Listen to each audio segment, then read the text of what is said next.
Hi, this is Liz Weber, and welcome to the Manager's Corner. I had a work session yesterday with a client who wanted to discuss what to do with his general manager who has been micromanaging his operations director and other staff. The general manager's micromanaging has caused 3 key staff members to resign, and the operations manager has threatened to do so too. What was my client, the company owner, to do? After I've gotten more background on the situation, I asked my client to identify the top 5 responsibilities of both his general manager and operations director. What are the top 5 things each position is accountable for as he, the company owner, has stated to them and expects of them? My client had to stop for a few seconds, but then he identified 4 items for each of the positions. He couldn't identify a 5th item for either position. As he identified the responsibilities for each, I wrote them on the whiteboard under the respective position. When he was done, I simply sat down and asked him to review the 2 lists. What did he see in the 2 lists of responsibilities for the 2 different positions? What he saw was both lists included 3 responsibilities that were exactly the same for both his general manager and operations director. That insight immediately helped him see one possible cause for his general manager's micromanaging of the operations director.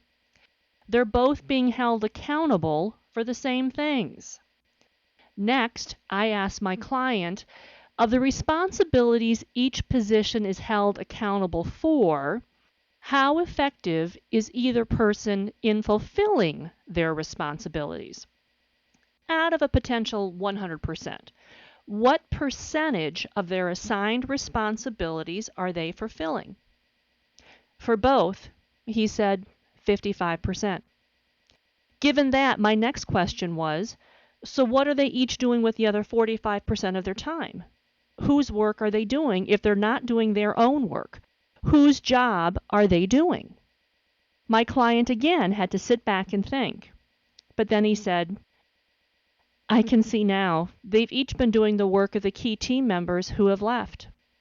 They've been doing someone else's job because I've confused responsibilities for them. I've also not held them accountable to do their own jobs.